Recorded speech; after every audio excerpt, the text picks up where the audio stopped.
Muli, malugod namin kayong kinatanggap mga kapatid sa ating pagpupulong sa umagang ito. Meron tayong napapanong paksa na ating mapapakinggan na may tanong na ano ba ang pagsulong ng organisasyon? Paano ba tayo sumusunod sa organisasyon? Tamang-tama sasagutin sa ating paksa na sumabay sa pagsulong ng nagkakaisang organisasyon ni Jehovah. Ito ay papayag sa atin ni Brother Joshua James Mamuyak.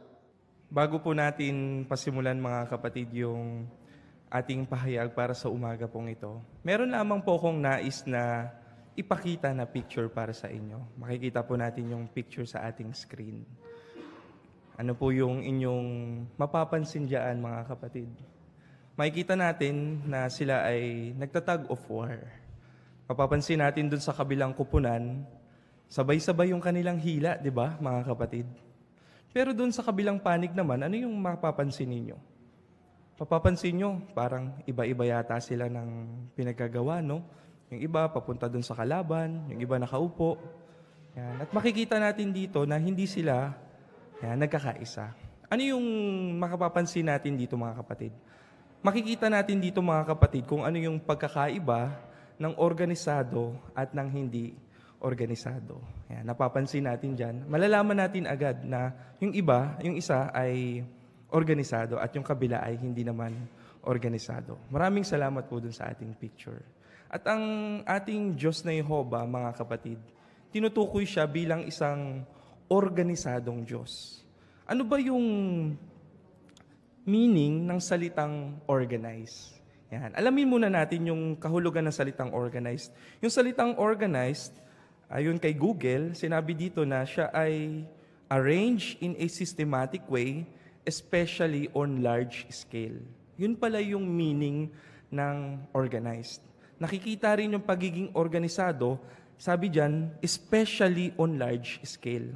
Ngayon, paano ipinapakita na si Jehovah ay isang organisadong Diyos? Tingnan natin yung kanyang mga nilalang. Alamin natin doon sa kanyang mga nilalang kung paanong mapapakita na si Jehovah ay isa talaga siyang organisadong Diyos. Ang halimbawa na kukunin natin ay yung mga bituin. Yan. Pagdating sa mga bituin, iniulat po ng Chronicle of Houston, Texas, na kamakailan sa kanilang pag-aaral, umabot ng 300 sextillion ang dami ng mga bituin sa kanilang kamakailan na pag-aaral. Gaano karami yung 300 sextillion? Yung 300 sextillion mga kapatid, isipin natin yung number 3, tapos dagdagan natin ng 23 na zero. Ganun karami yung mga bituin ayon sa kanilang pag-aaral. Ngayon, ito bang mga bituin na ito ay kanya-kanya lang sila ng lugar? Sabog-sabog ba sila? Hindi po, no? Katulad ng ating solar system, ito po ay nakalagay sa galaxy. Kung makikita natin sa susunod po na picture, yung galaxy natin, Milky Way Galaxy, meron din po itong grupo na kung saan ay kinabibilangan. Nandiyan po yung cluster, at yung mga cluster naman po ay nasa supercluster.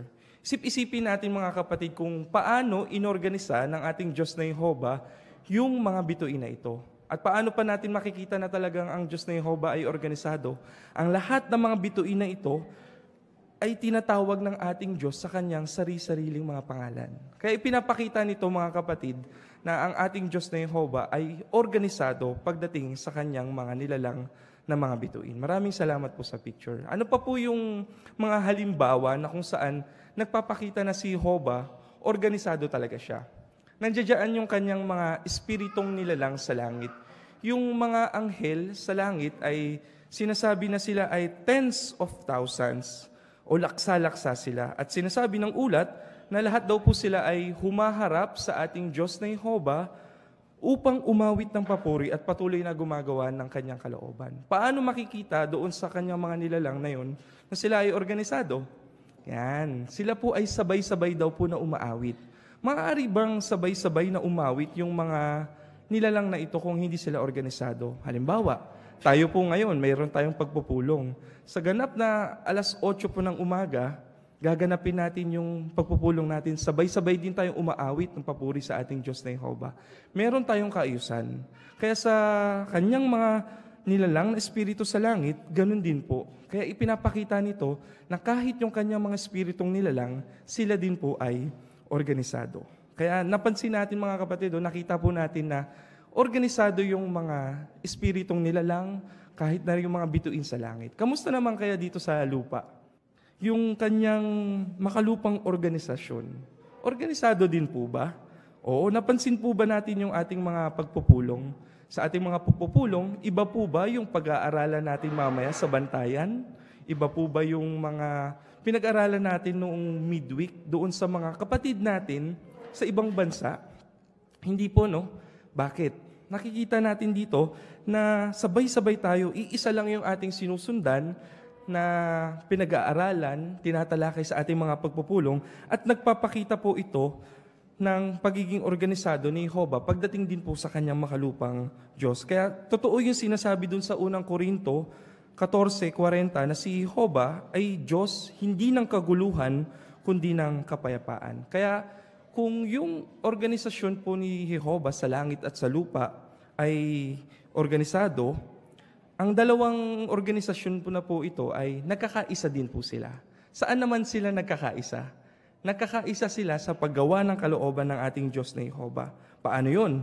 Nagtutulungan po sila sa pagpapahayag ng mabuting balita para doon sa mga tapat puso mga tao. Ano yung ginagawa ng mga anghel?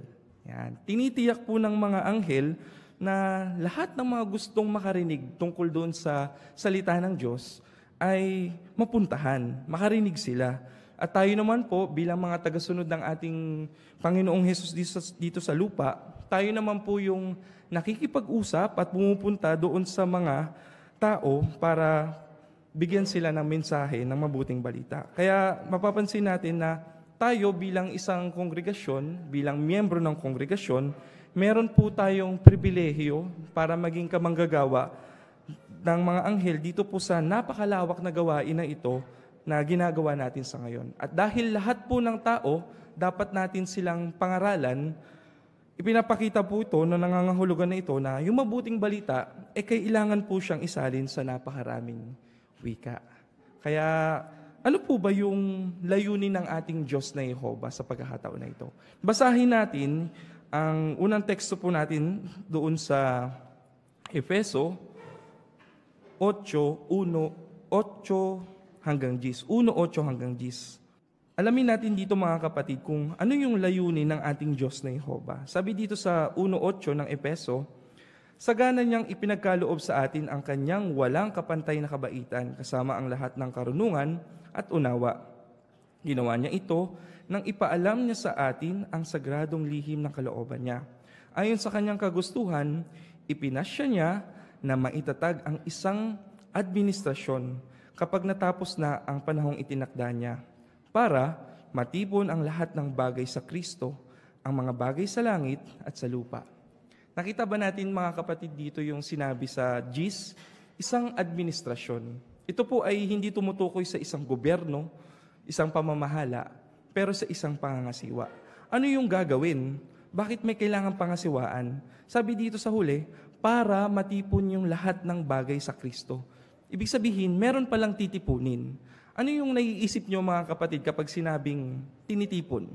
Hindi ba kapag meron kang isang lalagyan, kukuhanin mo yung isang bagay, ilalagay mo dito sa lalagyan mo, kukuhanin mo dito sa kabilang panig, lalagay mo dito sa lalagyan. Ganun pala yung pagtitipon. Ano yung titipunin dito? Sabi sa teksto. Sabi dito sa teksto, yung lahat ng bagay sa Kristo, yung mga bagay sa langit at sa lupa. Ibig sabihin, kapag tinipon na yung mga bagay sa lupa at bagay sa langit, anong gagawin sa kanila? Ilalagay sila sa isa.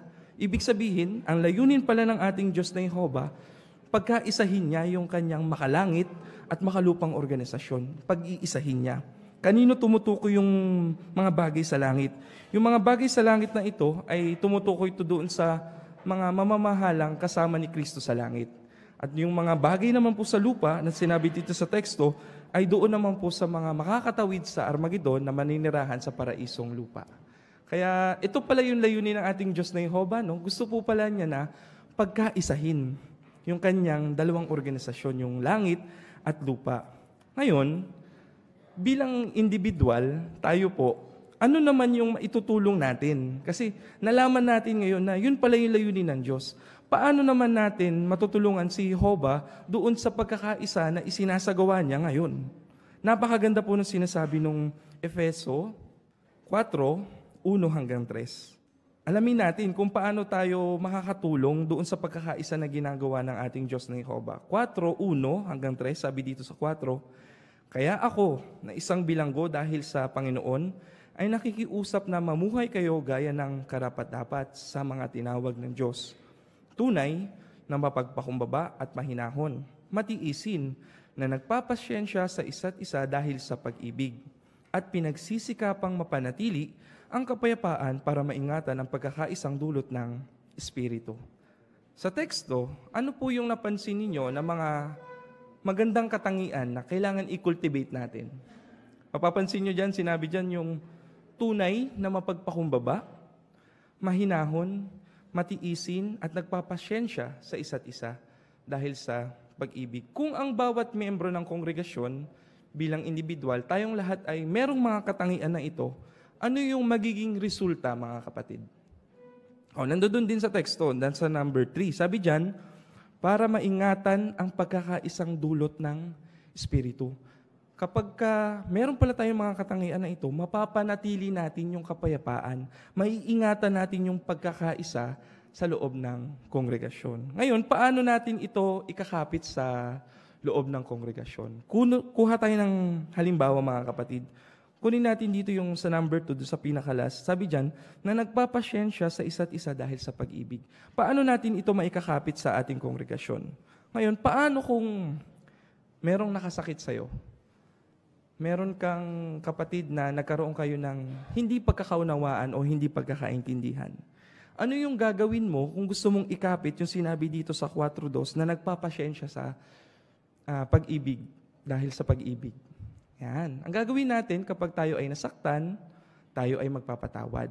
Tapos, makikipagpatawaran tayo dun sa bawat kapatid natin. Ano ba yung mangyayari kapag ang isa ay hindi nagpatawad? Baka sabihin ng isa, Brad, hindi naman madali ang sinasabi mo.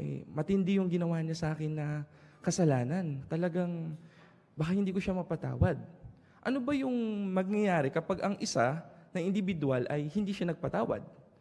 Yan. Baka maaaring masira yung pagkakaisa doon sa kanya at doon sa kanyang kapatid. Maaaring masira din yung kanyang ugnayan. Yun lang ba? Hindi lang po yun. Kasi maaari din pong masira ang kaugnayan niya pati sa ating Diyos na Jehovah. Kaya sa panahon, mga kapatid, maaari nating tanungin yung ating sarili. Gaano karubdob yung pagsisikap kong ingatan yung pagkakaisa ng Espiritu na nagbubuklot ng bigis ng kapayapaan? Ano yung ginagawa ko kapag nagkakaroon ako ng problema sa iba? Ikinukwento ko ba ito sa mga kaibigan ko para magkaroon ako ng maraming kakampi?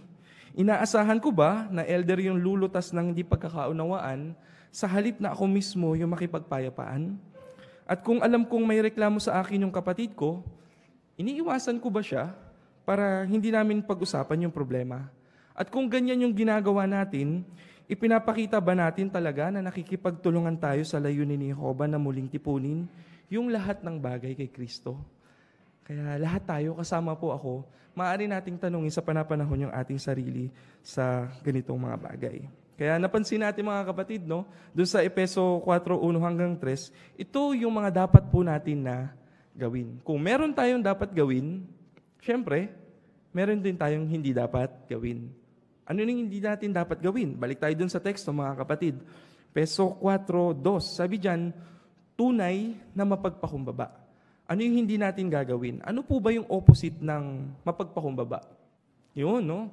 Pwedeng sabihin natin na mayabang, mapagmapuri. Yan po yung opposite ng kapakumbabaan. Sa tingin nyo, mga kapatid, sino po ba yung unang nilalang na nagpakita ng hindi kapakumbabaan o kayabangan o pagmamapuri? Sinong nilalang yung naiisip ninyo na nagpakita ng ganitong katangian? Walang iba, kundi si Satanas. Bakit? Dahil kinwestiyon niya si Jehovah sa paraan nito ng pamamahala. Kaya sa atin mga bahagi, mga kapatid, maaari kasing isipin ng isa kapag siya ay mapagmapuri na mas mahalaga siya, isipin na mas mataas siya sa iba, o nakahihigit pa nga. Ito yung hindi gusto ni Jehovah, at sino naman yung tuwang-tuwa na nakikita na yung mga ganong katangian sa kanya? Si Satanas. Lalo na kapag ipinapakita ito ng lingkod na Diyos na Jehovah sa ngayon. Kaya kung ang isa ay ganito, ano pa kaya yung kanyang maaaring igawi? Ano pa kaya yung pwede niyang i-action? Isa na dito mga kapatid yung racism. Yan, yung pagtatangi ng lahi. At iniisip na merong mas nakatataas na lahi at meron ding mas nakabababa na lahi na kung saan humahantong ito sa kaguluhan. Meron po bang foreigner dito sa atin mga kapatid? Parang lahat naman yata tayo dito mga Pilipino po, no? Pero paano po kaya maaaring kumapit yung racism pagdating sa loob ng kongregasyon? Kunin nating halimbawa yung sinasabi ng mga tao sa sanlibutan. Kapag sinabi daw nila na Bisaya, maingay daw. Kapag ka Tagalog, mayabang. Kapag ka Ilocano, kuripot. Pagka Bicolano, madamot daw po. Pagka Batanggenyo, alae. Kapag waray upay. Yan. Baka natatawa tayo mga kapatid sa mga kasabihan na ito na sa bawat pinagmulan ng mga tao dito sa atin. Pero ano kaya yung maging tendensya kapag ganito yung isipin natin sa mga kapatid natin? Sabihin natin na, ay, si brother o sister ganito, ganyan. Bicolano kasi yan siya. Ilocano, Tagalog. Ano yung maaaring maging epekto nito sa atin? Maaari na makita natin na mas nakahihigit tayo sa kanila. O kaya naman, makagawa tayo o makapagsalita ng mga bagay na posibleng talagang makasakit sa kanila. Yan. Kaya ano pa po? Paano pa natin pwedeng maipakita yung racism sa loob ng kongregasyon? Pamilyar ba kayo mga kapatid doon sa salitang pretty privilege? Yan, pretty privilege. Kapag sinabi pong pretty privilege, yung isa ay pinapahalagahan siya, binibigyan siya ng mas maraming pabor dahil mas maganda o kaya mas gwapo siya. Yan. Paano kung sa tingin ng isang disakdal na tao, yung kapatid natin ay 30% lang yung kanyang kagwapuhan, kagandahan. Tapos, may kapatid tayo na 80% yung kanyang kagwapuhan at kagandahan. Baka dito sa 80%, tayo ay palagay, mahinahon, mabait. Pero pag dito sa 30%, medyo yung ating pakikitungo. Magagalitin din tayo at mabilis na sumama. Yung pabor natin, lagi nandito sa 80%.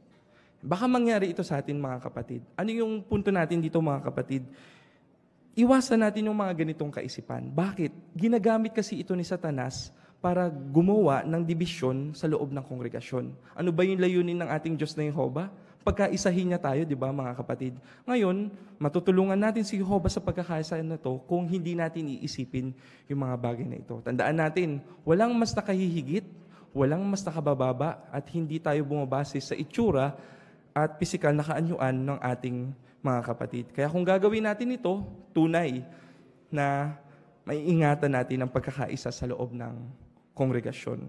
Ngayon, mga kapatid, alamin naman po natin kung paano kumikilos yung organisasyon ni Jehovah sa langit. Sa isang kahanga-hanga po na pangitain, nakakita si Ezekiel ng isa pong bahagi ng organisasyon ni Jehovah sa langit. Katulad nung makikita po natin sa susunod po na picture. Ito po yung nakita ni Ezekiel sa kanyang pangitain o kaya sa kanyang panaginip. Mapapansin natin dito yung isang sasakyan na kamangha-mangha na walang katulad. At ito po ay tinatawag na karo o inilalarawan siya bilang karo. Yan po yung makalangit na organisasyon, kabuuan ng organisasyon ng ating Diyos na Jehovah. Mapapansin natin doon sa baba, yung 4 na gulong at 4 na kerubin. Tumutukoy yan sa kabuuan ng lahat ng mga spiritong nilalang ng ating Diyos na Jehovah. At dahil dyan, si Jehovah, siya yung nasa taas at siya yung kumukontrol sa kanyang makalangit na karo. Mapapansin natin, no? Kaharian, tapos merong gulong. Tinutukoy ni Ezekiel na ang kaharian daw ng Diyos, kapag ito daw po ay kumilos, kasing bilis daw po ito ng kidlat. Pwede itong tumaas, umabante, umatras. ng walang kahirap-hirap. Ganito pinapangasiwaan ng ating Diyos na Jehovah yung kanyang makalangit na organisasyon. Maraming salamat po sa picture. Ngayon, ano naman po yung ginagawa ni Jehovah para kontrolin yung kanyang makalangit na organisasyon? Ano yung ginagamit niya para kontrolin yung kanyang makalangit na organisasyon? Sino po sa atin dito ang driver? Pwede pong magtaas ng kamay. Mga driver, wag po kayo mahiya. Yun.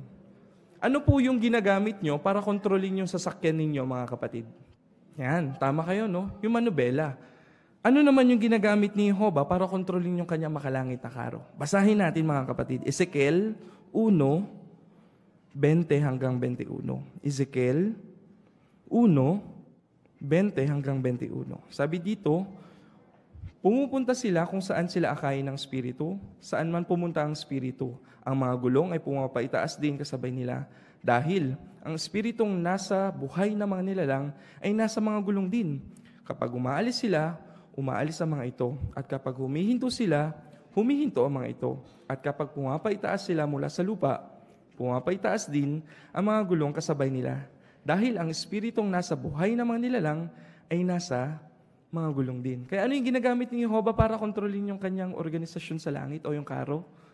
Tama kayo, no? Yung kanyang banal na espiritu. Ito yung nagiging dahilan kung kaya nananatiling buo yung makalangit na organisasyon niya, at ito din po yung nagbibigay ng kapangyarihan sa sasakyan at nasa likod ng kontrolado nitong pagkilos. Kaya ganito pinapangasiwaan ng ating Diyos na Jehovah yung kanyang makalangit na organisasyon. Ngayon naman po, sa lupa, paano naman po kaya natin masasabi na talagang ginagabayan din ng ating Diyos na Jehovah yung kanyang makalupang organisasyon? Basahin naman po natin yung Isaiah 60 verse 17. Isaiah 60 verse 17. Alamin natin dito kung paano natin masasabi na talagang ginagabayan ng ating Diyos na Jehovah yung kanyang makalupang organisasyon. Sabi dito, sa halip na tanso, sa 17 po, sa halip na tanso ay magdadala ako ng ginto. At sa halip na bakal ay magdadala ako ng pilak. At sa halip na kahoy, tanso. At sa halip na bato, bakal. At atasan ko ang kapayapaan bilang tagapangasiwa mo at ang katuwiran bilang tagapagbigay atas mo. Ano yung nakita natin dito, mga kapatid, sa teksto? Pinapahiwatig po nito yung pagsulong. Paano? Makikita natin dito, mga kapatid, magmula doon sa kahoy, naging tanso, doon sa tanso, naging ginto. Ganito pala yung gagawin ng ating Diyos na Jehovah. Makikita natin na ginagabayan niya yung kanyang makalupang organisasyon dahil pinapasulong niya yung turo at ganoon din yung kanyang makalupang organisasyon. Ngayon, ano yung mga katibayan na talagang nagkakaroon ng mga pagsulong sa atin? Meron din po tayong mga bagong literatura. Hindi po ba't masayang-masaya tayo dahil napakadali na po nating mag-study ngayon dahil dun sa masayang buhay na aklat po natin. Ganun din, kung tayo ay may gustong i-shepherding, mga elder po namin, kung meron kayong local needs, maaari nyo gamitin yung mga teksto sa Kristiyanong pamumuhay para mas madali tayong makagawa ng mga local needs natin. Ganun din yung mahalin yung mga tao. Kung dati, ang focus natin makapagbigay tayo ng presentasyon doon sa mga tao sa ating teritoryo at maibigay natin sa kanila yung mga publikasyon. Pero ngayon, ano na yung gagawin natin doon sa mga tao sa teritoryo natin? Kailangan na natin silang mahalin. Bigyan natin sila ng pag-ibig, magpakita tayo ng mga katangian na kung saan magiging dahilan para tumanggap sila ng katotohanan. Kaya napakaganda po ng mga pagbabagong ito. Ngayon din po, desisyon na rin po ng isa kung siya ay magpapatubo ng balbas o bigote. Yan. Kaya may mga kapatid tayo na nagsasagawa na ng ganito. At kung kayo po ay dumadalo sa ating pulong, pwede na rin po kayong magpalda, mag-slacks kayo mga kapatid namin ng mga babae. At kung kayo ay may mga atas dito sa harapan, meron kayong mga bahagi, yan, kailangan po kayo ay nakapalda. Pwede na rin po kayong mag-long sleeve sa mga mahal namin na mga brothers, mag-short sleeve habang nasa pagpupulong natin o sa ilang mga tsokratikong gawain. Pero kapag tayo ay may mga bahagi dito sa harapan, kailangan nakabarong tayo o kaya tayo ay naka-Amerikana. At meron na rin pong mga pagbabago pati din sa pag-handle doon sa mga nagkasala. No, marami na po. Kung dati tinatawag natin sila na tiwalag, Ngayon, tutukuyin na po natin sila na abangan po natin sa November issue po ng article natin ng Bantayan kung ano na po yung tatawag dun sa mga tiwalag. Kaya nakita natin mga kapatid, nandirito yung manubela ng ating Diyos na Jehovah. Dito niya idinadrive yung kanyang makalupang organisasyon. At ganito pinapangasiwaan ng ating Diyos na Jehovah, pati yung kanyang makalupang organisasyon. Kaya dahil sa napakadami po ng mga pagbabago na ito, ano naman yung nagiging resulta sa atin bilang organisasyon dito sa lupa? Basahin natin mga kapatid yung Isaiah 60:22. 60:22. Kung nandiyan na po kayo, sabi dyan, ang munti ay magiging 1,000 at ang maliit ay magiging makapangyarihang bansa. Ako mismo, si Jehovah, ang magpapabilis nito sa takdang panahon.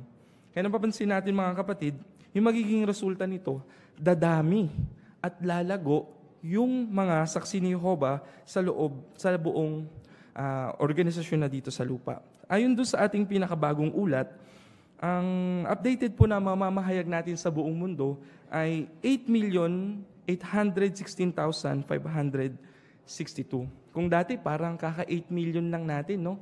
Pero ngayon halos magna 9 million na tayo. Kaya ito po yung nagiging resulta dahil dun sa mga pagbabago na ginagawa ng ating Diyos na Jehovah o pagsulong sa loob ng kanyang organisasyon.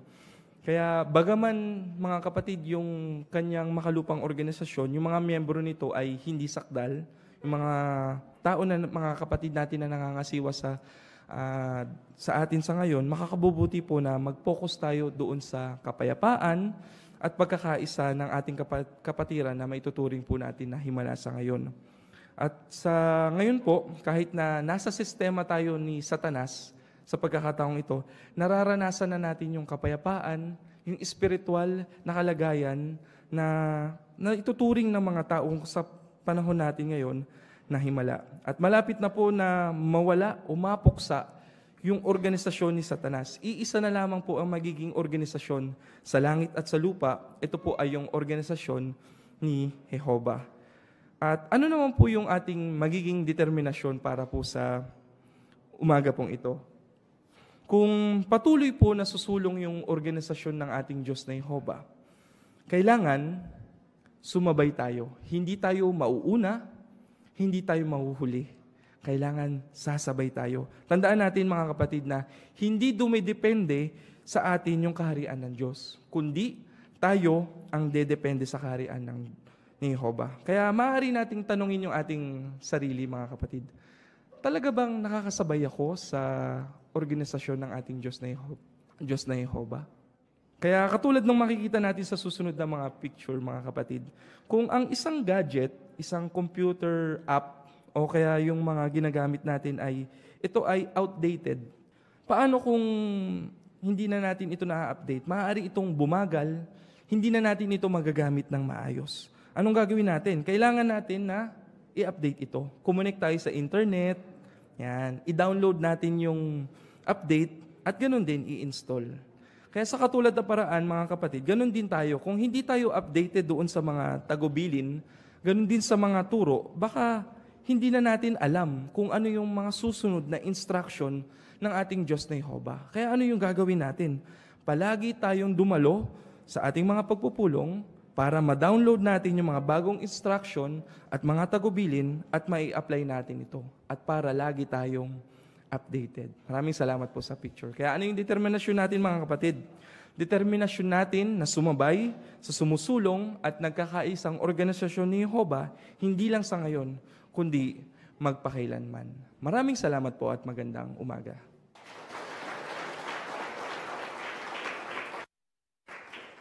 Maraming salamat. Maraming salamat, Brother Joshua James Mamuyak. Talagang nakita natin yung pagsulong ng organisasyon at pinasigla mo kami na pahalagahan ang makalangit at makalupang organisasyon ni Jehovah. Inimok din kami na maging bahagi ng organisasyon at sumabay sa pagsulong ng organisasyon. Maraming salamat muli, Brother James Mamuyak. Sa susunod na bahagi ay ang pag-aaral ng Biblia gamit ang Magasing Bantayan. Tawagin natin si Brother Rodolfo Ongkingko sa bahaging ito. Magandang umaga muli sa inyo, mga kapatid. Handa na tayo para sa ikalawang bahagi ng ating programa. Buksan natin ito pamagitan ng isang awit, song number 36, ang kantahin natin, Bantayan ang ating puso. Pwede tayong tumayo sa ating kalagayan para sa pag-awit.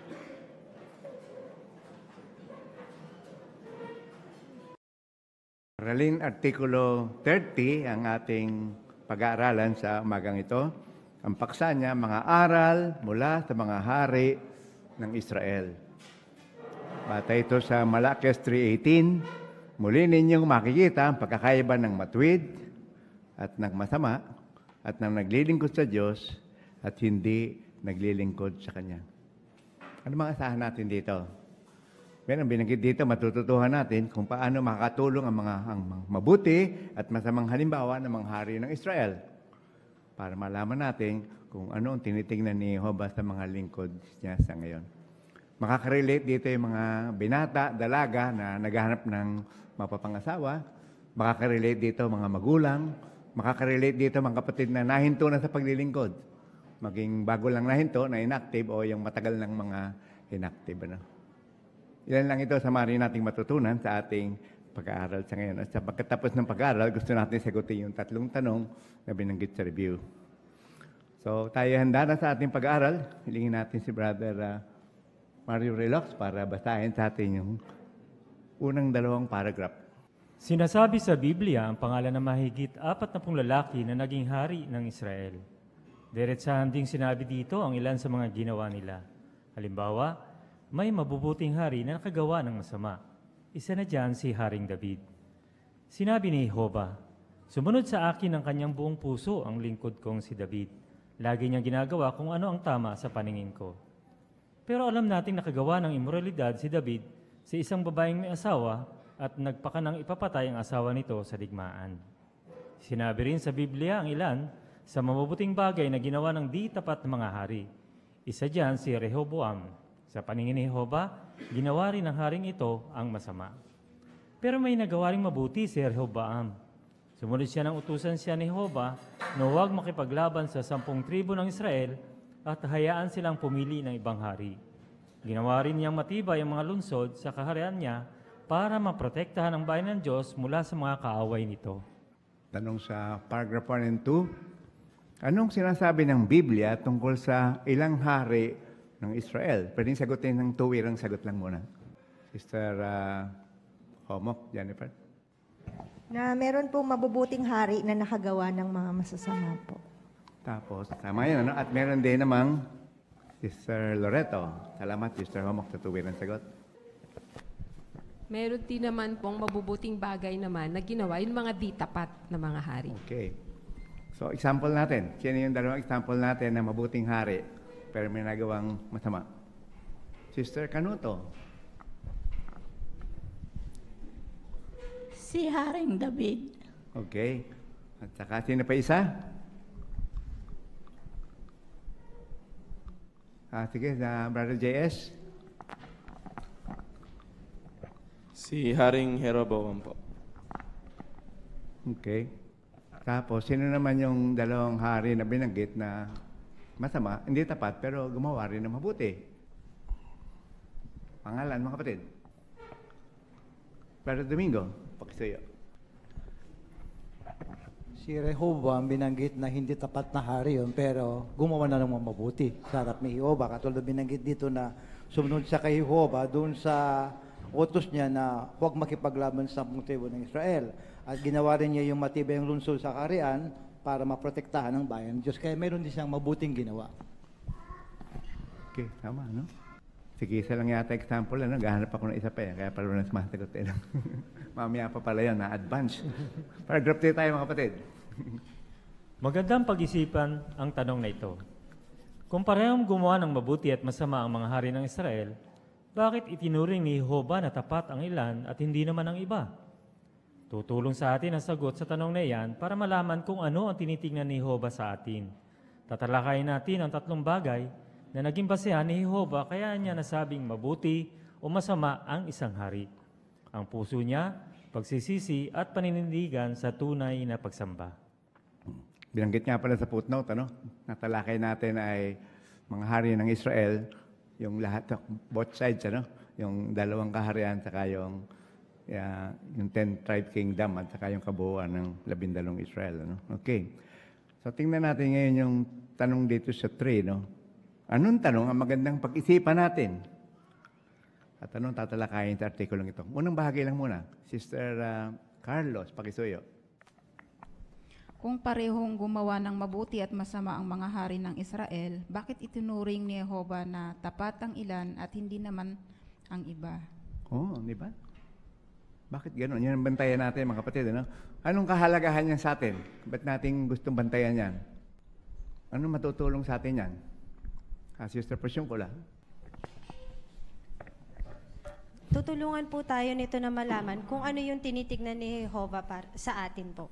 Okay, salamat. At anong tatalakayin natin? 3 punto tatalakayin natin sa pag-aaral nito. Sige, Brother Jared, pakisuyo. Tatalakayin po natin ang 3 bagay na naging basehan ni Jehovah, kaya niya nasabing mabuti o masama. Ayun, salamat. Tiniran kayo ni Jared. Ano yung 3 na yon? Very good, Jared. Yun ang maganda, Parang tulong-tulong tayo. Marami makasagot pa. Ayun, tawagin naman natin si Priya. Ang puso niya po. Okay, pangalawa. Ayun, yung batang katabi ni Mariel. Pagsisisi. Ayun, salamat. At yung pangatlo, ayun, si Rom ba yan? Yan. Ayun, microphone, Rom. Pagnindigan. Saan? Saan dyan, Rom? Sa tunay na pagsamba. Ayun. Installment, Salamat, Salamat sa sagot. Okay. So, yan ang bantayan natin, 3 mga bagay, Kaya makikita nyo rito sa susunod na mga subtopic, isa-isa natin tatalakayin yan. Doon tayo sa unang subtopic natin. Buo ang puso nila sa paglilingkod kay Jehovah. Doon tayo sa paragraph 4. Ang mga haring itinuring ni Jehovah na tapat ay ang mga naglingkod sa kanya ng buong puso. Sinabi ng Biblia na ang mabuting haring si Jehoshaphat ay humanap kay Jehovah ng buong puso niya. Mababasa naman tungkol kay Hosias, walang haring nauna sa kanya ang gaya niya na nambalik kay Jehovah ng kanyang buong puso. Ano naman ang sinabi tungkol kay Solomon na gumawa ng masama noong tumanda na siya? Hindi niya ibinigay ang buong puso niya. Ganyan din ang sinabi ng Biblia tungkol sa di tapat na haring si Abiam. Hindi niya ibinigay ang buong puso niya kay Jehovah. Ito na pala hinahanap ko kanina. Ang sagot paragraph 4 pa pala yan. Okay, tanong natin, anong isang pagkakaiba ng tapat at di tapat na hari? Sister Ongking ko. Yung tapat, yung buong pusong naglilingkod. At yung di tapat, hindi buo ang puso sa paglilingkod. Okay. Salamat at tuwin ang sagot. Sino example natin yan? Ayan na. Mating na tayo sa tanong na yan. Sino ang sample natin na buong puso na naglingkod kay Jehovah? Brother Walter, lipad. Yung isang halimbawa po si Haring Jehoshaphat. Binanggit po dun sa 2 Korinto 22:9 na humanap kay Jehovah ng buong puso. Ayan. Baka kronika yan, Salamat, Very good. Okay lang. Nagkapalit ng 2 letra na pagpalit kasi, Sino yung pangalawang hari naman? Example natin. Brother Alcantara. Ito po si Haring Hosias. Ang sabi rito, wala ring nauna sa kanya na gaya niya na numbalik kay Jehovah ng kanyang buong puso. Okay. Salamat, po. Sino naman yung dalawang di tapat na hari? Yung isa, sino yun?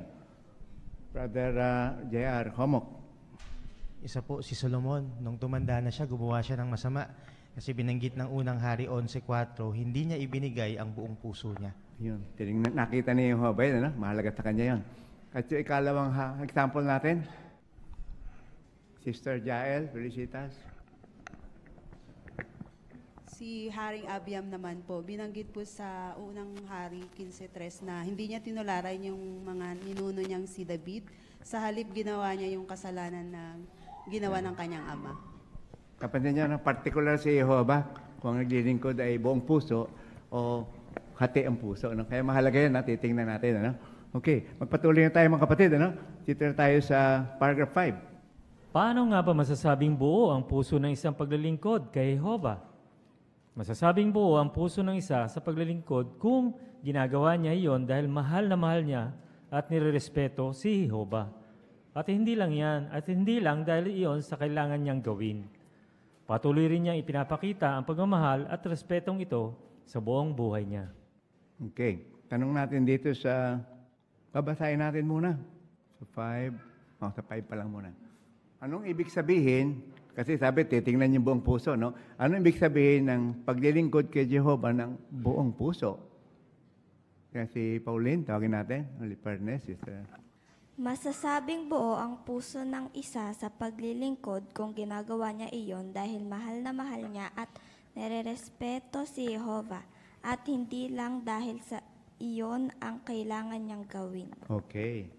At anong ginagawa niya sa buong buhay niya? Para makita rin yun. Sister Cruz. At Salamat, patuloyan niya pong ipinapakita yung pagmamahal at respetong ito sa buong buhay niya. Yun. Tandaan niyo yung mga impormasyon ng mga kapatid. Ano? Salamat sa mga komento sa tanong na yan. Brother Domingo, meron kang karagdagan, punto. Ang ganda yung binanggit dito na paglilinaw. Kapag binabanggit daw yung Biblia ng salitang puso, sabi dito, tumutukoy yan sa buong pagkatao ng isa.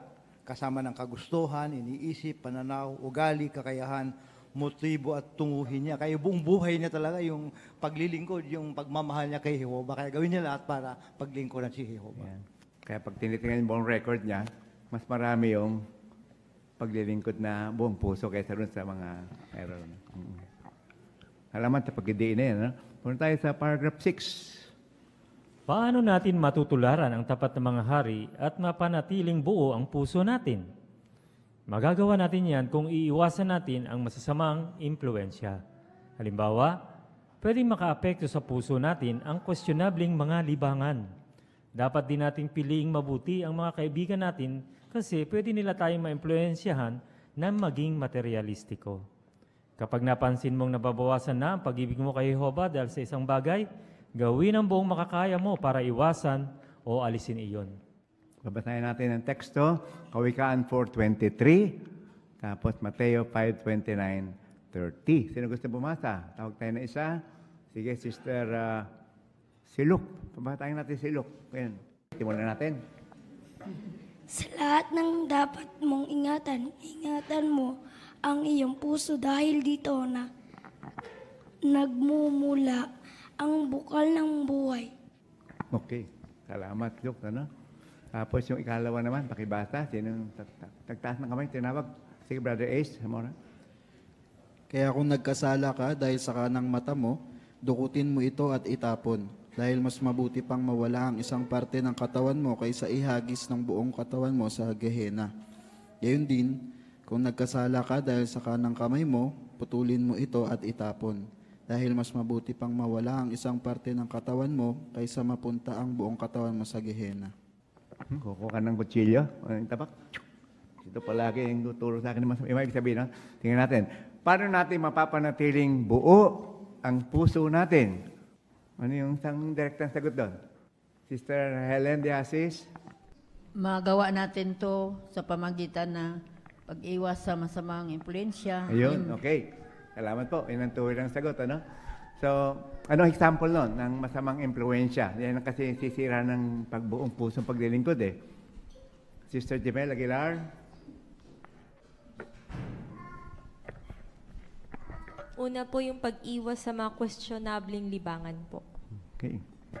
Tapos yung ikalawa, Sister MC Amora. Salamat, yes, sir. Maging maingat din po sa pagpili ng mga kaibigan kasi pwede po itong maka-influensya para maging materialistiko. Okay. Kaya ano yung gagawin natin pagka napansin natin na nababawasan na yung pag-ibig natin, hindi na buo, ano? Anong gagawin natin? Sister Sarah Gumila? Kailangan po natin gawin ang buong makakaya para maiwasan ito o alisin ang mga yun. So, alin dyan yung kumapit yung binasang teksto sa mga komento na yan? Ano yung pinagbatayang kasulatan para banggitin sa atin yan? Ito yung komentuhan yan. Iugnay natin yung teksto na binasa. Wala naman binanggit literal na puputulin, di ba? Pero anong nakita niyo ugnay na teksto?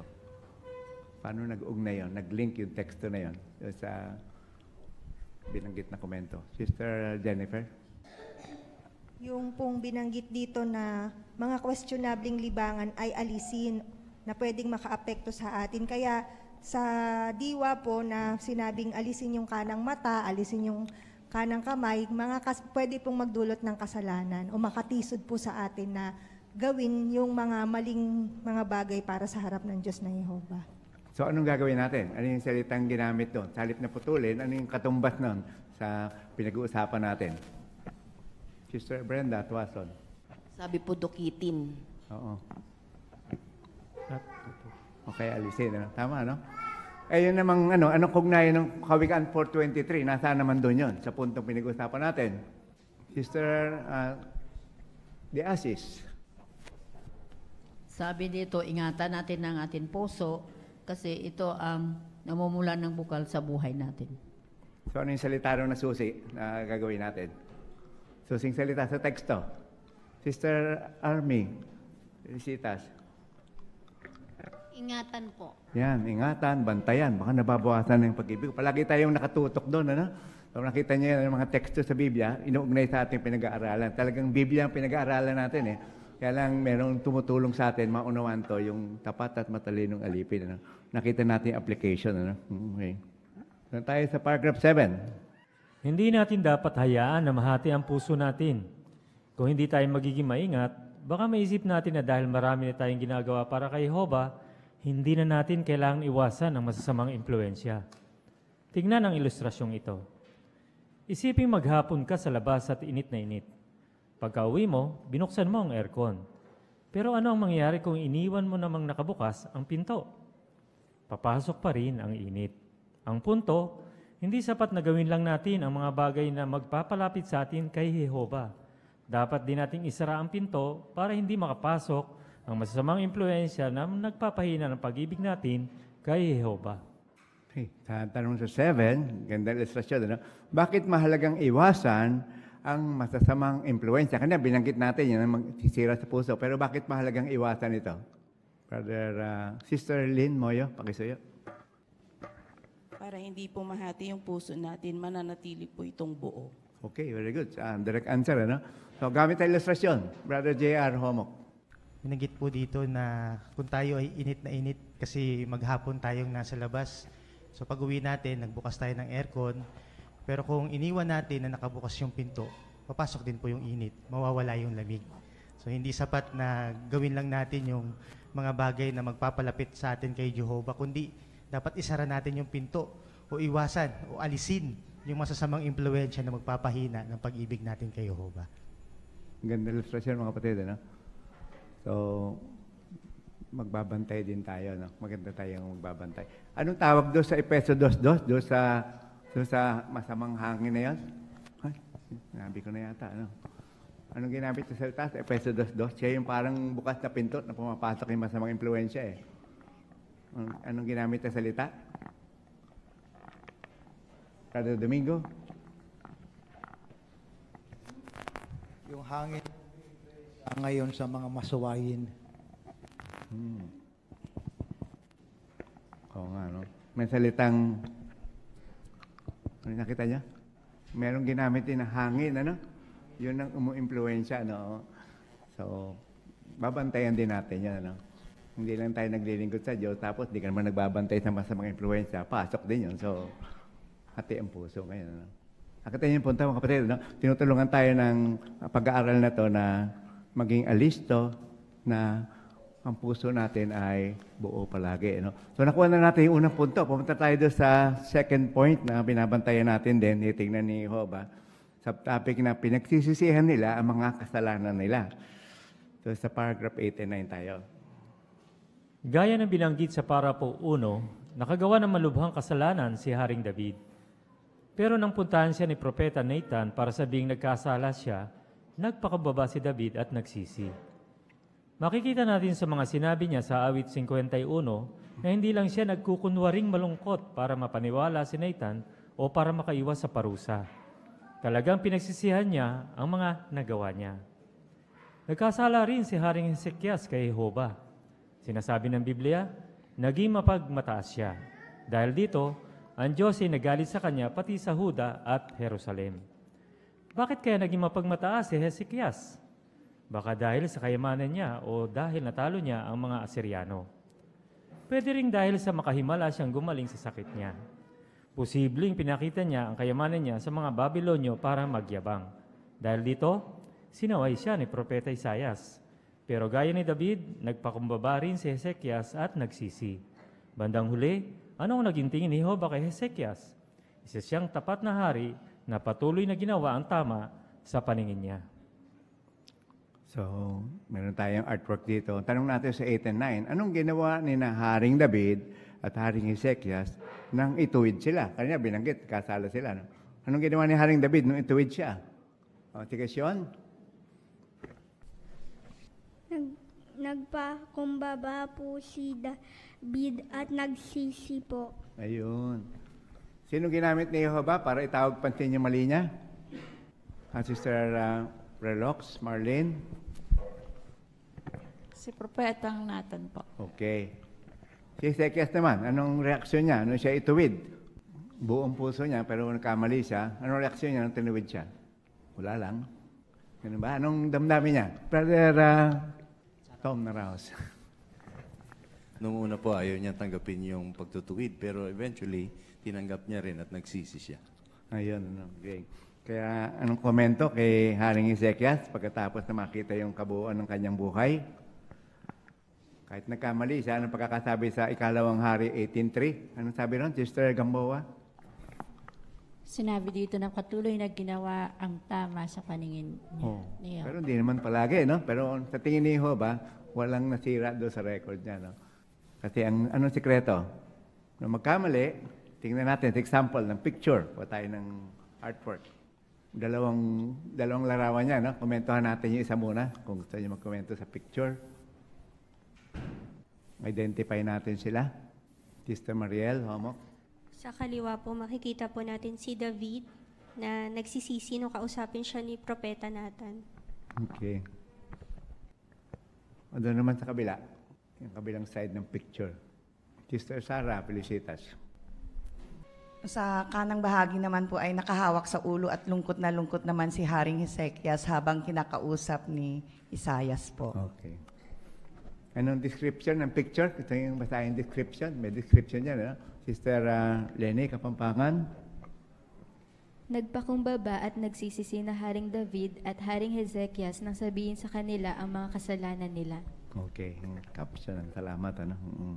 So, tandaan natin, ano? Yung reaksyon nila nung sila ay pinayuhan, nung sila ay sinuway. Ano? Punta naman tayo doon sa isang hari naman, doon sa paragraph 10. Tingnan naman ang halimbawa ni Haring Amasias ng Huda. Ginawa niya ang tama pero hindi ng buong puso. Bakit? Ano ba ang nangyari? Pagkatapos siyang tulungan ni Jehovah na talunin ang mga Edomita, sumamba siya sa Diyos ng mga ito. At nang ituwid siya ng propeta ni Jehovah, hindi siya nakinig at pinalayas pa nga ito. Parang hindi natin nakuha yung kasalanan ni Hezekias, ano? Pero okay na, magpatuloy na tayo dito sa paragraph 10. Bakit? Anong ginawa ni Haring Amasias nang ituwid siya? Tingnan niyo kaibahan ng reaksyon. Ano? Brother, Sister Levy, Victoria? Hindi po siya nakinig at pinalayas pa niya pinalayas pa ang propeta ni Jehovah. Isipin mo, no? Okay. Anong ginawa pa niya na kasalanan? Ano ba yung kasalanan niya kaya siya ay kailangang ituwid? Anong kasalanan niya? Sister Bilardo? Sumamba po siya sa ibang Diyos. Ayun, ano? Kaya nung tinuwid siya, anong sabi niya doon sa nagtutuwid? Brother Victoria? Binanggit po doon sa Ikalawang Kronika 25:14 and 16. Sabi niya, tumigil ka, gusto mo bang ipapatay kita? Tapos ano pa yung sinabi pa niya? Tama yan, ano? Brother Homok. JR. Sabi po niya, ginawa ka ba naming tagapayo ng hari? Sino sabi yung payo mo ako? Anong atas mo? Kita niya, no? Anong katangian nakita natin dito? Brother Domingo. Kaya kabaliktaran kasi doon kay kanina kay na David, sila yung nagpakumbaba. Ito naman mapagmataas, minamatay yung pagtutuwid siya kasi kaya hindi sila nagsisi, kaya sila ay nagiging hindi tapat na lingkod ni Jehova. At dito binanggit doon sa footnote dito na yung palang kaugalian ng mga hari na pagano, kapag sinasalaki yung isang bayan, sila ay napipilitan din na sumamba doon sa mga Diyos ng mga sinakop nila. Lumalabas na si Amasias, parang na-influensyahan din sa paganong pag-uugaling yun, kaya hindi niya naingatan yung kanyang katapatan. Maganda yung punto rin. Salamat, Brother Domingo. Tingnan natin yung application sa paragraph 11. Ano ang natutuhan natin sa mga halimbawang ito? Dapat tayong magsisi at gawin ang buong makakaya natin para hindi na maulit ang mga nagawa nating kasalanan. Paano naman kung pinahiyan tayo ng mga elder? Baka sa isang bagay na nga na sa tingin natin, hindi naman ganoon kaseryoso. Hindi natin dapat isipin na nadismaya sa atin si Jehova o ang mga elder. Kahit ang mabuting hari ng Israel, kinailangan payuhan at ituwid. Kaya kapag pinayuhan tayo, una, dapat tayong maging mapagpakumbaba at tanggapin ang pagtutuwid. Ikalawa, dapat natin gawin ang kinakailangang pagbabago. At ang ikatlo, dapat na patuloy tayong maglingkod kay Jehova ng buong puso. Kung pagsisihan natin ang mga kasalanan natin, patatawarin tayo ni Jehova. Meron dito at work dito ng mga kapatid. Babasahin natin muna. 2 Korintos 7:9 at 11. Sige, Drosir, pakisuyo.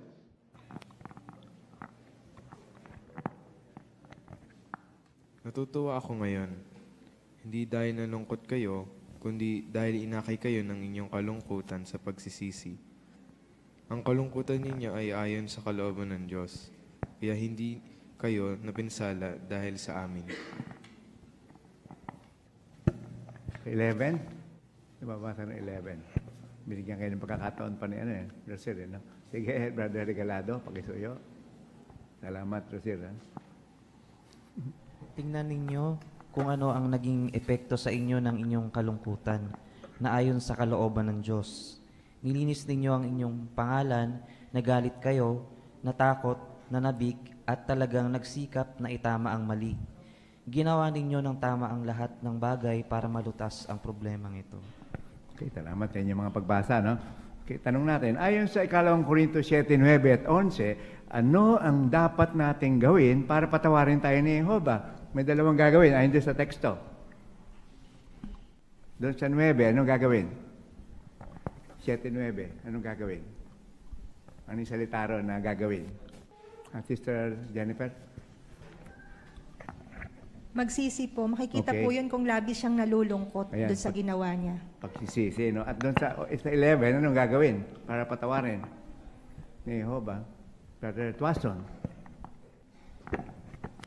Nagsikap na itama ang mali. Okay.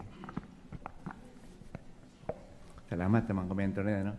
So, dito tingnan natin yung example dito, no? Sa ating, kung pinapayuhan tayo, sabi rito, anong gagawin pagka tayo ay pinapayuhan? Anong damdamin natin? Sino ba yung napag-aralan natin ngayon na lesson sa hari? Kahit mabuting hari, anong ginawa ni Jehova? Anong kailangan nila? Kahit mabuting hari, sa ating pinag-aralan, Sister Liway? Kailangan pa rin po silang payuhan at ituwid. Oh. Yung hari pa yun eh. Ako pinapayuhan, hindi man ako hari eh. Kita niyo yung reaksyon? No? Kaya ano yung gagawin natin kapag tayo pinayuhan? May 3 gagawin. Yung una, Sister Ami Relox. Dapat nga po tayong maging mapagkumbaba at tanggapin ang pagtutuwid. Ayun. Yung kalawa, nagagawin, Sister Balingit, pakisuyo, Mercy. Dapat tayong gawin ang kinakailangang pagbabago. Ayun. Huwag magpantala, no? Tapos yung pangatlo, Sister Lila. Si Lila, tawagin natin si Lila. Dapat na patuloy tayong maglingkod kay Jehova ng buong puso. Ayun. At kung gagawin natin yan, anong gagawin ni Jehova? Joaquin. Pakisuyo si Brother Joaquin. Patatawarin ko tayo ni Jehova. Ayun. Kung isa lang gagawin natin, pwede na. O 2. Ilan sa 3 ang kailangan para patawarin? Sister Karen, Amora.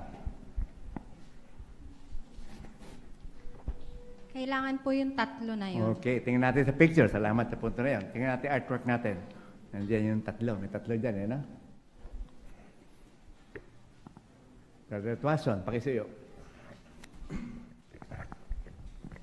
So, ng picture ay kinakausap nung bata-bata pang elder, yung isang brother, tungkol sa kanyang pag-iinom. Marahil ay naabutan niyo ito sa bahay na nakabukas na yung bote at may alak sa baso, kaya hindi na siguro nailigpit. So, sa concern ng brother na ito, pinayuhan niya. At sa ikalawang para po, nakita natin yung epekto. Ay, sa ikalawang picture. Okay. Bigyan pa kayo ng iba pang Brother Kevin Simon, salamat, Brother Tuason.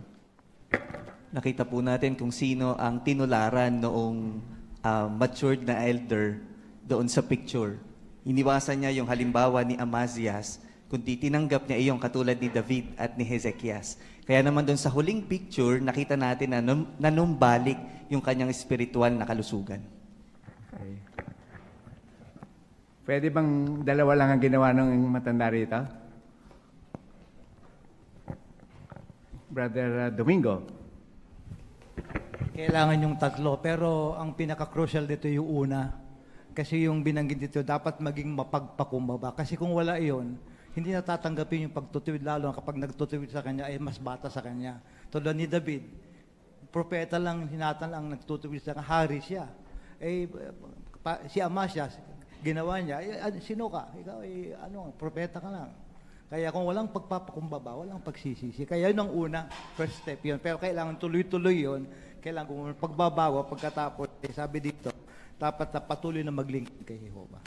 Bakit mahalaga yung pangatlo din? Brother Carlos. Ito po kasi yung tinitignan ng Diyos na Jehovah, yung ating puso. Anong ginawa ng brother? Hindi na ako dadalo. Pinapayuhan mo pala ako eh. Sister Kamarig, ano ginawa ng brother? Tinanggap po niya yung payo. Oo, kaya anong katibayan tinanggap niya yung payo? Hindi siya sumamanloob doon sa elder na kasama niya. Sister Armid. Sumama pa rin siya sa ministeryo po.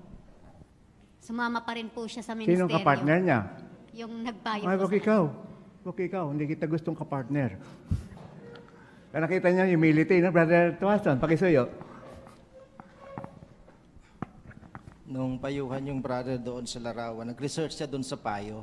At ang research niyang payo doon sa Masayang Buhay sa Lesson 43. Tungkol yun sa pag-inom ng alak. Kaya maganda yung ginawa niya after siya payuhan, nag-research siya at ikinapit niya yung payo. Kala ko nasama na sa komento mo kanina, kaya hindi ko na binanggit, buti inulit mo yan, ano? Na mahalaga yung nag-research din siya, no? Bakit? Nasa kasulatan ba yung sinasabi ng elder na to? So, kaya lahat yan kailangan natin, ano? Gagawa ng pagkilos, ano? Kung elder, kailangan yan, paano hindi elder? Ay, hindi man ako elder eh, pasensyahan na lang. Ganun ba yan, mga kapatid? Kapalagay nyo, sa mga elder lang ba yan? Silence means yes. At Sister Rabanes, pakisuyo po. Para sa atin lahat po. Ayun, ano? Sino ba hindi nangangailangan ng payo sa atin? Ano? Sino ba hindi nagkakamali? Ano? So, lahat tayo kailangan maging handa rito. No? Pero siyempre, unang kinakapitan din dito yung mga elders, maging magandang halimbawa. Nakuha na natin yung, nakadalawa na tayo mga kapatid. Kuha natin yung pangatlo, nanindigan sila sa tunay na pagsamba. Sa paragraph 12 tayo. Nanindigan sa tunay na pagsamba ang mga haring itinuring ni Jehovah na tapat at tinulungan nila ang mga sakop nila na gawin din iyon. Siyempre, may nagawa rin silang mali, gaya ng tinalakay natin kanina. Pero ang kahibahan nila, si Jehovah lang ang sinamba nila at ginawa nila ang buong makakaya nila para maalis ang idolatria sa lupain. Okay. Doon tayo sa 12. Anong malaking kaibahan ng tapat na mga hari sa mga di tapat? Kanina nakita yung buong puso, no? Dito ay nagsisisi. Ayun yung pangatlo, Sister Abrisa. Anong kanilang kaibahan? Si Jehovah lang po yung sinamba nila at ginawa po nila yung buong makakain nila para pumalis yung idolatria po sa lupain. Ang kanyang punto? Si Jehovah lang ang sinamba nila, no? Ibang hari gumawa ng mabuti, pero maraming Diyos na sinamba. Ano? May footnote tayo. Gusto niyo komentuhan yung footnote. May example tayo dyan. Sino yung example natin? Hari din. Sino? Sister Tuason. Brenda. Ito nga po ay si Haring Asa Sabi niya, nakagawa si Haring Asa ng malulubhang kasalanan, pero sinabi ng Biblia na ginawa niya ang tama sa paningin ni Jehovah. Totoo, hindi niya tinanggap ang pagtutuwid noong una, pero posibleng nagsisi siya mabuti. Nakita si Jehovah na mabuti sa kanya kaysa masama. Ang pinakamahalaga, si Jehovah lang yung sinamba ni Asa at ginawa niya yung buong makakaya niya para maalis yung idolatria sa kaharian niya. Nakita niya kaibahan, ano? Bigyan pa siya ng chance, ano? Di kagad nagsisi, hinintay pa siya ni Jehovah sa bandang huli, no? Nakabawi pa siya, no? So, anong katangian ni Jehovah nakita natin doon? Anong nakita niyong katangian ni Jehovah? Sister Lynn Moyo. Maawain po ang Diyos na Jehovah at makonsiderasyon. Napaka-maawain, napaka-konsiderasyon. Baka kung tayo lang wala, pasensya na, tapos na yung panahon eh. Binigay sa'yo, late ka na nagsisi ngayon. Hindi ganun si Jehovah, no? Hinihintay niya talaga. No? Makita natin mamaya habang pinag-usapan pa natin at ilang bahagi. No? Compare natin sa paragraph 13, siyang hari naman din. Ano?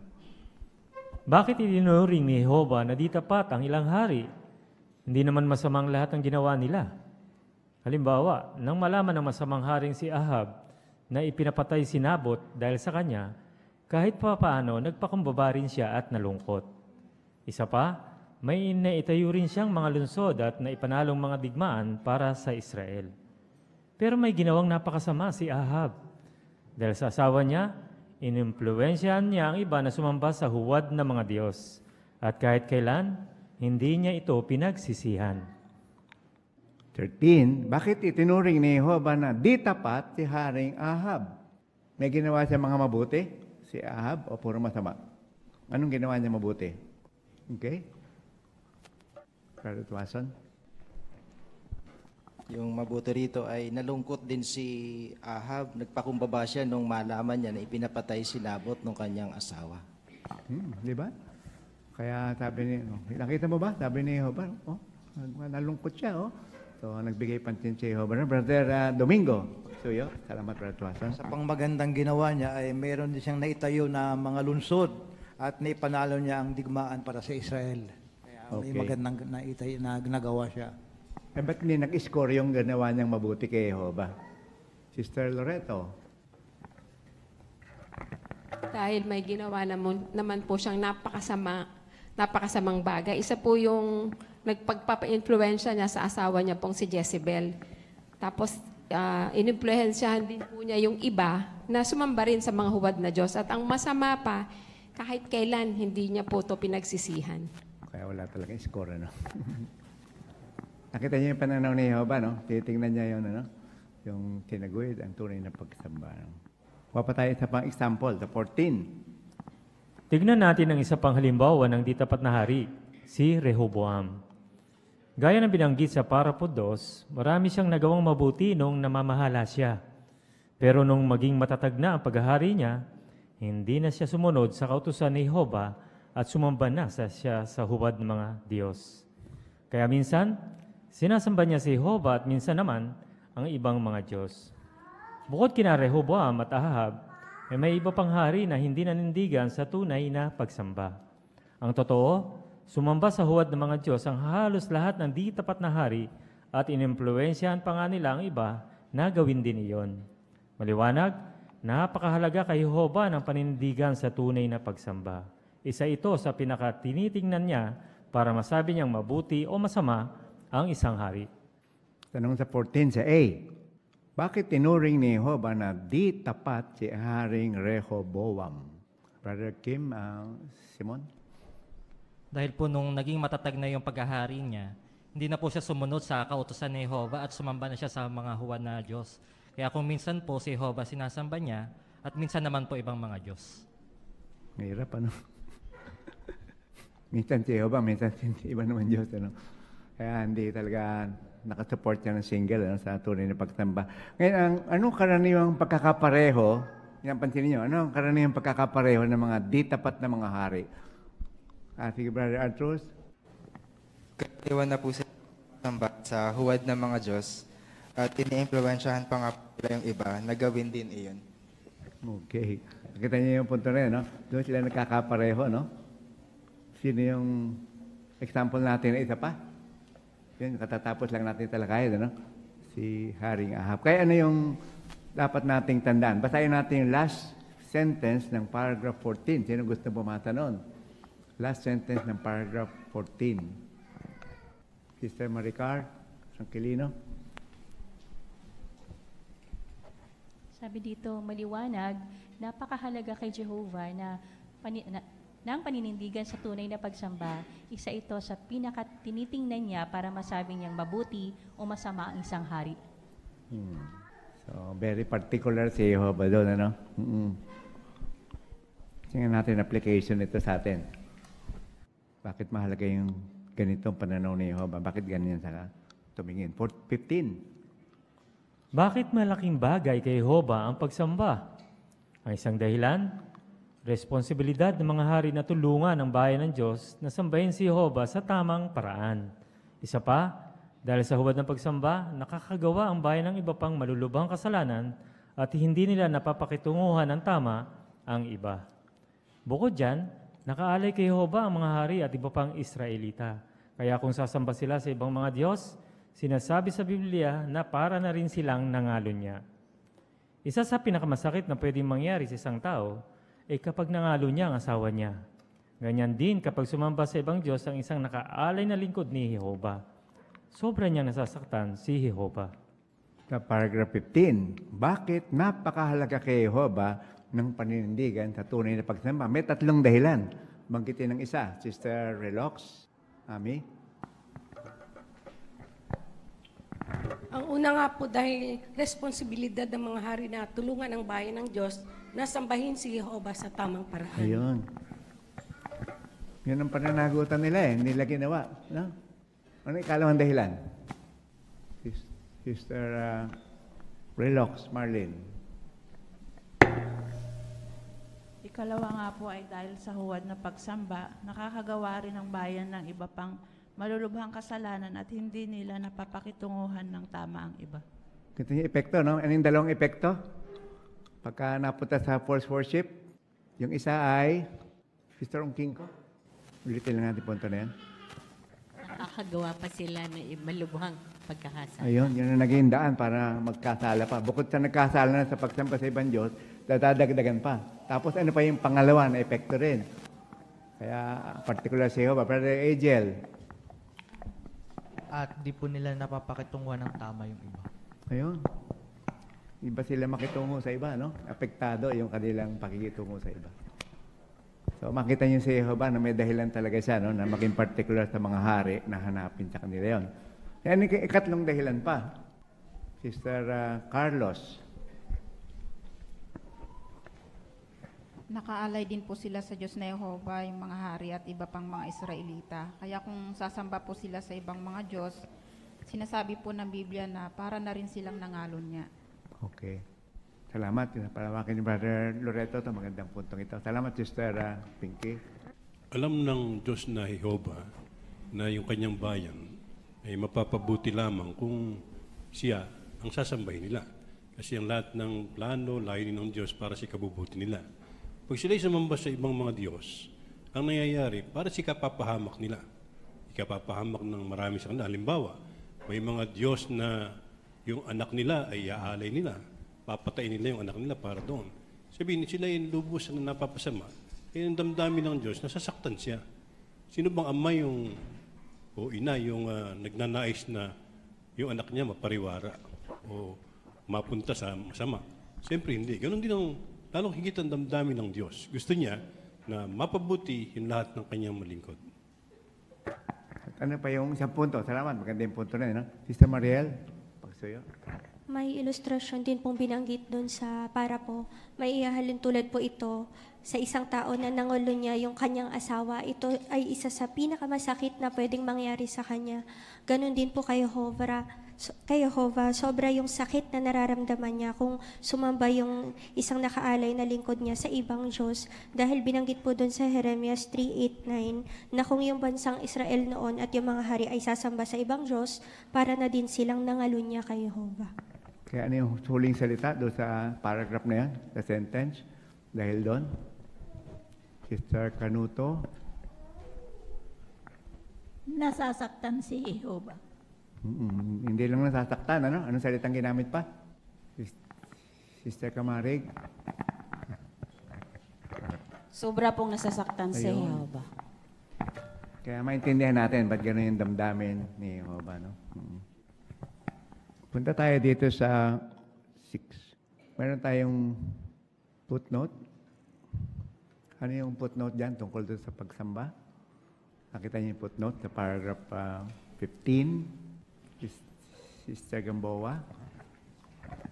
Sabi sa footnote, kapansin-pansin na sa unang 2 utos sa kautosang mosaiko, ipinagbabawal ang pagsamba sa anumang bagay o sa sino man bukod kay Jehovah. So napakahalaga talaga kay Jehovah yung buong paglilingkod sa Kanya. Nalulungkot lang, ano? Sa mga nakapaskel na 10 Commandments, pinalis pa ito mismo, no? So, kaya mga tao hindi talaga malalaman yung katotohanan. Malaking pananagutan ng mga gumagawa nito. No? Salamat sa pagbangkit sa punto na yan, Sister Gamboa. Doon tayo sa paragraph 16. Ano ang natutuhan natin dito? Dapat nating iwasan ang anumang bagay na may kinalaman sa huwad na relihiyon. Pero dapat din tayo manindigan sa tunay na pagsamba at manatiling abala sa paglilingkod. Malino na sinabi ni Propeta Malakias kung ano ang pagkakaiba kay Jehovah ng mabuti at ng masamang tao. Sinabi niya, muli ninyong makikita ang pagkakaiba ng matuwid at ng masama, ng naglilingkod sa Diyos at ng hindi naglilingkod sa Kanya.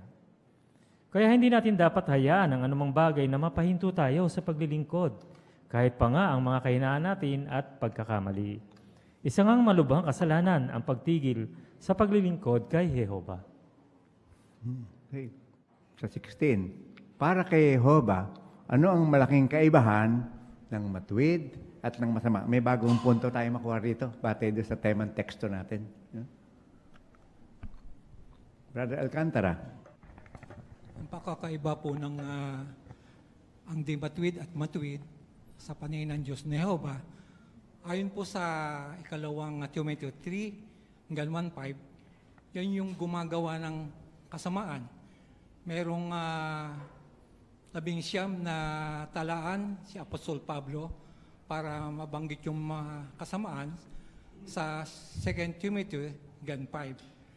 Yan yung naglilingkod sila ng merong sinabi sinulat si Apostol Pablo na magiging sa mga huling araw sa panahon natin ay darating ang kasamaan.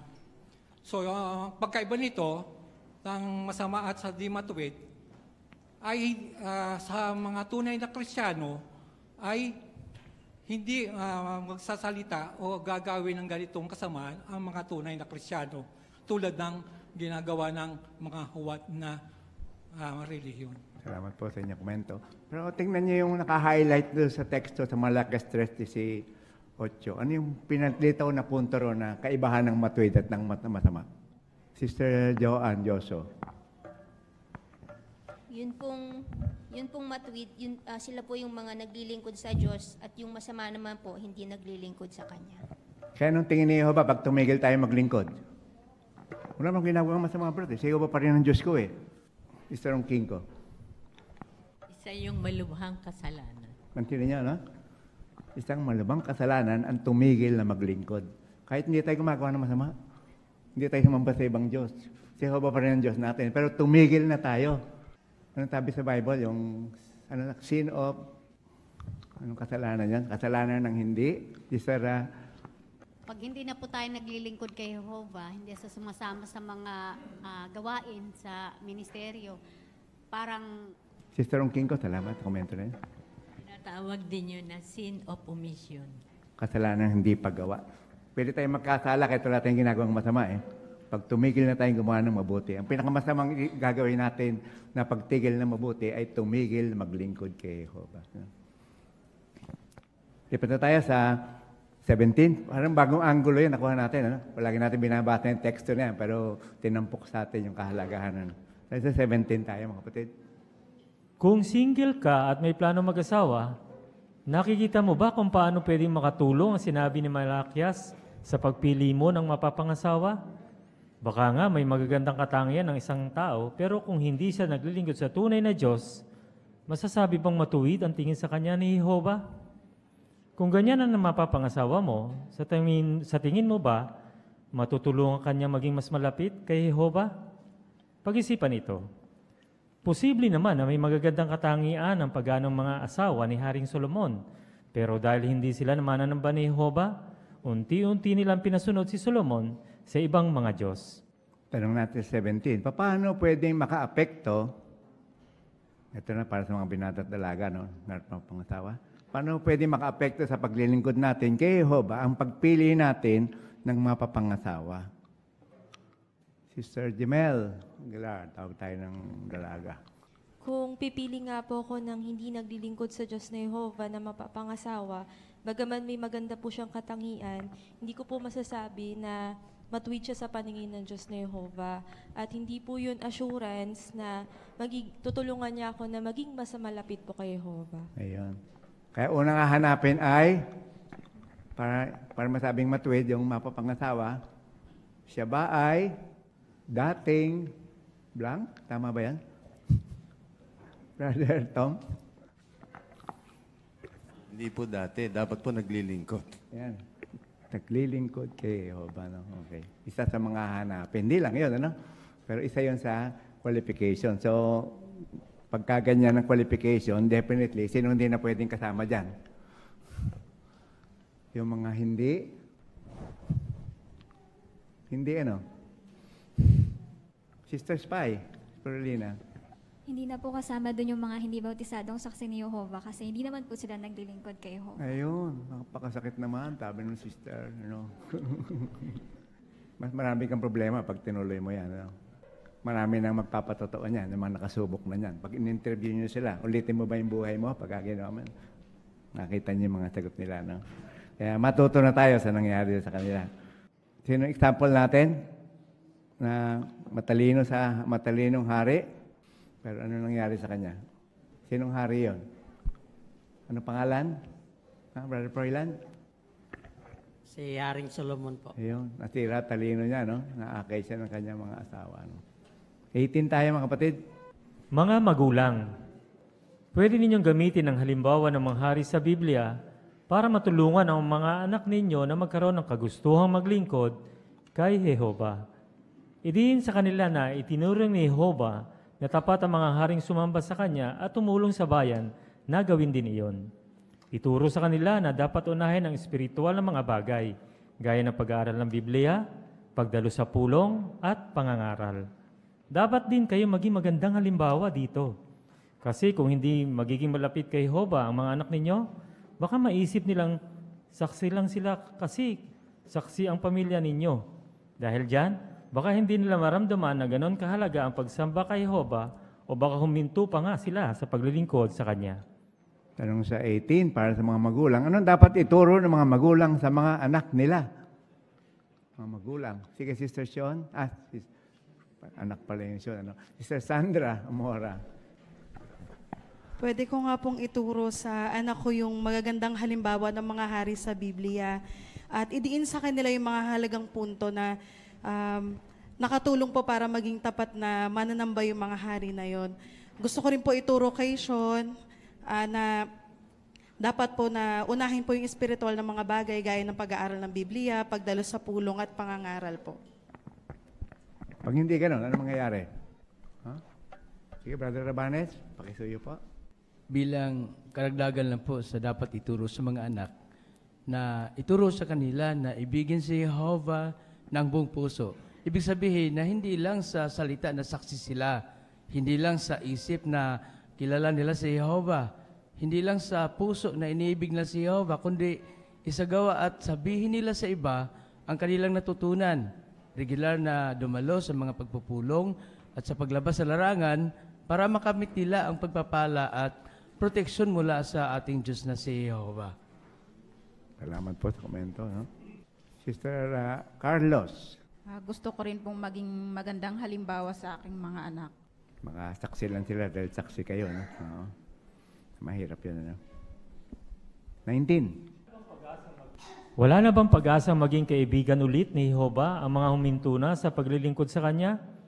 Mayroon, kasi pwede pa rin sila magsisi at bumalik kay Jehovah. Para magawa yan, baka kailangan na lang lunukin ang pride nila at tanggapin ang tulong ng mga elder sa kongregasyon. Sulit ang lahat ng pagsisikap na ito kasi maibabalik nila ang kaugnayan nila kay Jehova. Tanong mo sa 19, pwede bang maging kaibigan ulit ni Jehova ang mga huminto na sa paglilingkod sa Kanya? Meron tayong box dyan, makakabalik ka kay Jehova. Pwede rin tingnan. Ano sagot doon? Pwede pa ba? Hindi na. Sister, tanong ako.